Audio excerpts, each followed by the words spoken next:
Naabot ng mga Tsino ang imposible.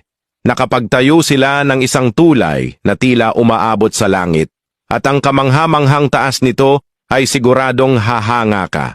Ang proyektong ito ay itinuring na imposibleng gawin, at ayon sa mga eksperto mula sa kanluran, aabutin umano ng 100 taon bago ito matapos.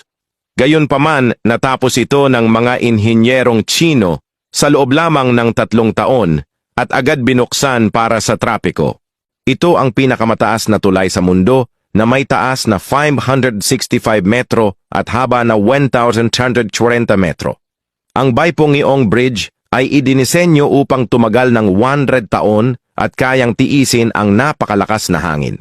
Ang pinakanakamamamanghang bahagi nito ay wala itong mga suporta sa gitna.